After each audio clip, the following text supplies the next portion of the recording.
Hey guys, this is Jay. I'm currently a software engineer working at YouTube, specifically working on content generation and GenAI. Today, I would like to share with you guys how GenAI is stealing our canvas. And to start with that, I have made a short video for this fantastic organization event. Let's take a look.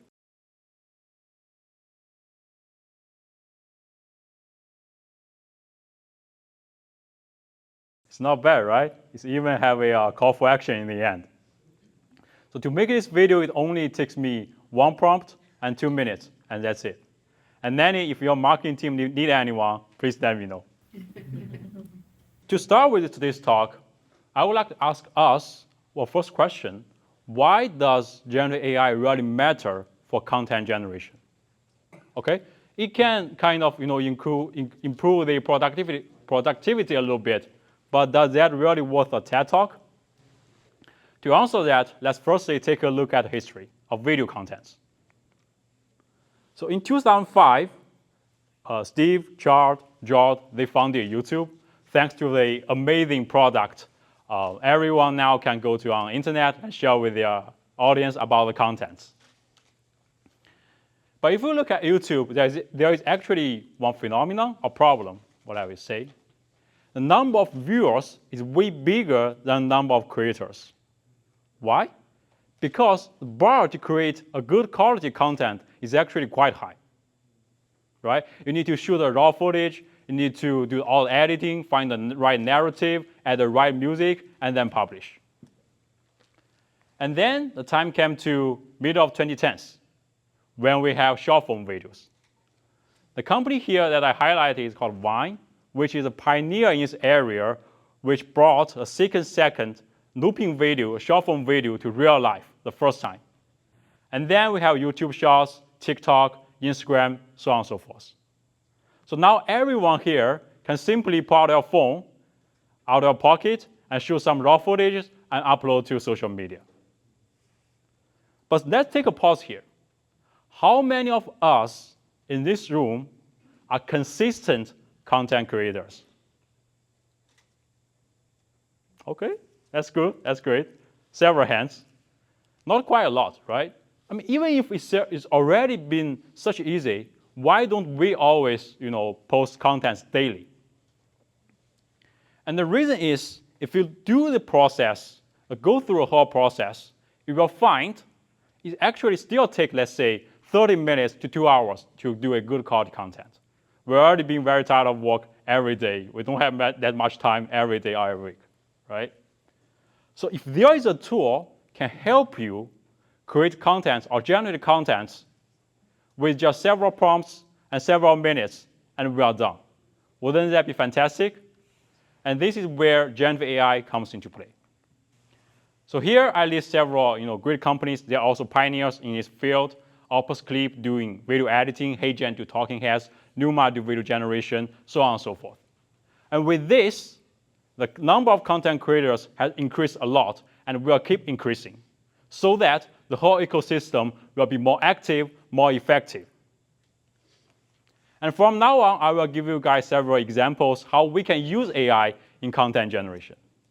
And let's start with image generation.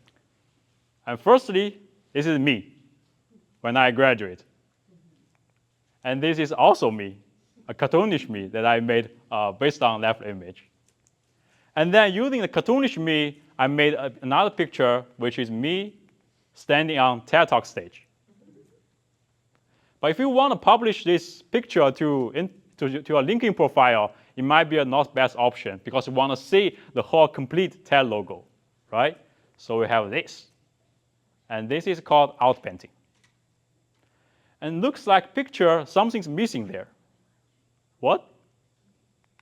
You guys, the audience. And this is called inpainting. And if we take one step further, let's generate a video on top of this. And we have this.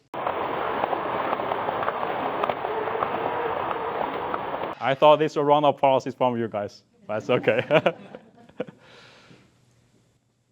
So with video generation, here a little bit of technical detail. Now video generation are using diffusion models. And here is specifically it's called image to video generation. which you start from a random image plus some random noise, and then do a diffusion process. And next, it's called storyboarding, which is you have some prompts, and you have a reference image, and you can generate a consistent storyboard on top of that. For example, here, I generate a whole story of me preparing a whole TED Talk, and then come here and network with you guys. Firstly, sitting in front of a laptop, preparing our slides, and then that was yesterday. I was so nervous, And today, I'm here. Because of you guys' great energy, I feel much better. And finally, look forward to networking with all of you guys, amazing people here. But if we take a step back, you will find none of these people is me, right? Actually, the first person does not look like a second person, does not look like a third person. And that is actually one of the biggest problems in this area, which we call character consistency. I will not go into technical detail here, but just give you guys a bit flavor about what I mean character consistency. Let's bring me back. So here, me preparing slides, nervous, okay, not so nervous, and then standing here and network with you guys. So this is the most cutting edge research direction in this area now. Many companies, including Google, as well as many universities, research labs are doing research on this direction. And then next, we have some audio-related examples. And this one is my favorite, which we call audio-driven animation, which means you give an image and a piece of recording, and you can make that image talk. Let's take a look. I'm not here to win. I'm here to remind you what timeless looks like. Okay, but have you seen this fit? I'm what Barbie dreams of at night. Listen, I don't walk. I glide with tax bracket energy. This is cool, right? Yeah. Perfect.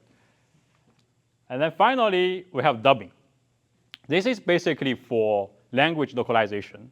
You have a video, for example, here is Miss Beast. It's video in English, and then it can be translated into Hindi. I actually shared this video with my Indian friends, and they told me it's actually very good, very natural. Is that right? Yeah. Okay, perfect. And then we have more cases regarding how to use AI in content generation. But here I want to leave you guys another final one, which I actually put the case 0 here, which we call generative AI community. So if we're taking a step back, actually the reason that we are using generative AI in this whole area is to create better contents, right? At the end of the day, is this business really matters? How we can build a better community, how we can generate better contents, how we can make this whole ecosystem more effective and more active. AI is just a tool. So to do this, I want to emphasize one point, which is content creation does not stop and should not stop when the uploading spin is finished. And we need active feedback loop. As creators, when we publish contents, we have received a lot of comments, a lot of likes, thumb up, thumb down, so on and so forth. But the process should not stop here. We should take this as input and iterate on the contents. And in current industry, we have a lot of tools that we can use to do so. They are also powered by AI, such as ChatGPT, Gemini, Screenplay IQ, Mark5, and so on and so forth. I think with that, it's kind of my end of the talk today. I want to leave you guys with one final call for action. Please generate your first generative AI content today. You'll be interested, because the best way to go through to experiencing one technology is just using that. And for me, the content that I will create, I would like to ask you guys for some help. So I will take a selfie video with the audience here, and I will count down to 1, 2, 3. And after 3, let's all say, let's go, TED. How about that? Sure. Okay, let's do that. Okay, everyone here? Okay. 1, 2, 3. Let's go, TED. Perfect. Thank you, guys.